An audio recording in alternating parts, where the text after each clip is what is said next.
Hello everyone. This time I have Warrior combo, Raging Worgon combo against Warrior Control.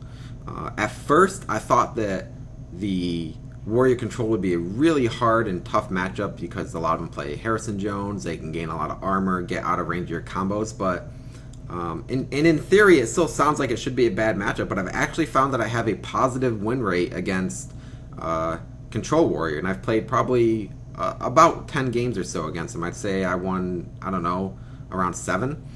And I think it might hinder mainly on the fact that they are playing as if you are also a Warrior Control deck, and then you just kill them out of nowhere because they make plays that maybe they normally wouldn't have if they knew what kind of deck you actually were. So he has the Armor Smith, which is really annoying because the one thing that we do want to prevent is him stacking armor. And I coin out the Acolyte. Obviously, if he has Fiery War Axe, it sucks. But if he doesn't have Fiery War Axe, then I get to get a few cards off this Acolyte. And I just want to get the ball rolling here, honestly. And he does have Fiery War Axe, so that sucks for me. But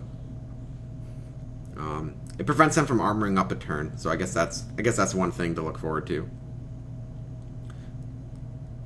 Picked up another Armor Smith. I don't know if I quite want to play the Armor Smith because he can just kill it. And the reason why, normally you wouldn't shield block here in Warrior Control versus Warrior Control, but I'm not Warrior Control, and the thing is, I need to dig through my deck, and I know I'm going to be playing Death's Bite and other cards the next few turns, so I decided to just use the 3 mana while I have nothing else to do, gain some armor, and move on. And also, a lot of times, you might kill off the Acolyte before the Armor Smith in a Warrior Mirror matchup, just to prevent him from getting more cards than... Because if you kill the Acolyte first, you ensure that they get 1 card, whereas he could have Cruel Taskmaster, Whirlwind, or something like that, or Unstable Ghoul even, and gain multiple cards. But here, like I said, I just really don't want him to gain too much life. I want to be able to keep him somewhat close to combo range. Because if he ever has like double Armor Smith, Unstable Ghoul, something like that, into shield block, I might just never be able to kill him.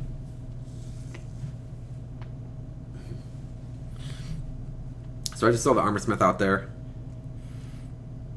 and I'm lacking a charge, but that's okay. Karen is really annoying. I'm basically just gonna ignore it for now. Like, there's really no good way to kill it. I could like start throwing my weapons at it, but the thing is, like, basically the whole game plan is to prevent them from gaining too much armor, soften them up to a kind of low life total, and then finish them off, like surprise them with Raging Worgon. So here I make kind of a risky play. I upgraded Death's Bite, which if he doesn't have Harrison Jones, then this should chunk his life total down quite a bit. If he does have Harrison Jones, it's really bad for me. Probably game winning, but maybe not. So luckily, instead of Harrison, he has Faceless, which I don't know how lucky that actually is, because now there's 2 Karens. I'm definitely not dealing with both of these, essentially making Brawl completely useless. I can't, and like, I could start attacking them with my weapon, but at this point, my plan is just ignore them, hit him in the face, pick up a charge, and just go for the kill. Sludge Belcher would be a big problem here as well, because Sludge Belcher you can't ignore. Which maybe playing one like Ironbeak Owl wouldn't be the worst in this deck, but I haven't found that I really need it.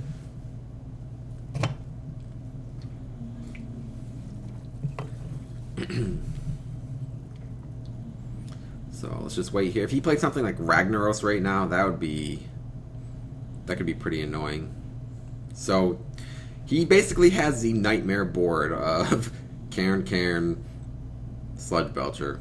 And at this point, I almost feel like conceding, but I figure, well, maybe I can get a lucky Brawl, I can execute something, pick up the charge. So here I'm going to say, yep, let's see what happens with Brawl. And I don't know, I think I might have misplayed, I didn't really think it through, but maybe executing the Karen before the Brawl was the best way to go about it. Because then I end up like executing both of them anyways. So I think I misplayed. I just played it a little bit too quick. And like I said, at this point, I'm kind of giving up. I'm like, there's no way I'm going to win this match, but who knows? Maybe I pick up the charge and I can squeeze in the damage. So I think that was a misplay, but the Brawl, either way, in the end, the Brawl works out okay, I guess. I got rid of the Sludge Belcher.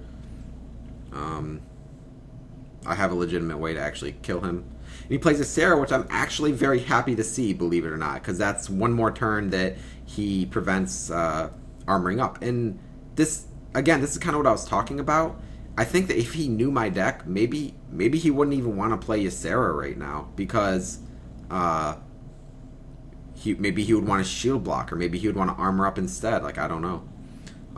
So I slammed the Ysera, which was probably wrong because I've already used both my executes, and if I slammed the Cairn, then that means I could use a shield slam on it. But instead, I actually opt to shield slam the Ooze because I'd rather not have to use my weapon to kill it.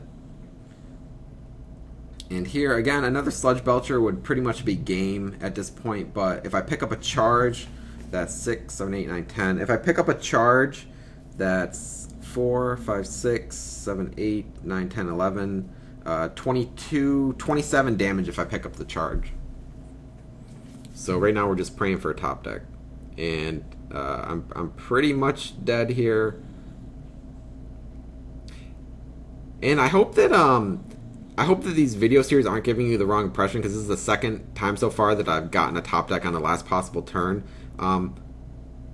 Like, a lot of games you just already have this combo in your hand. You're not even in the top deck scenario. I'm choosing to show you guys these games because I think they're fun to watch, and it's entertaining, at least for me.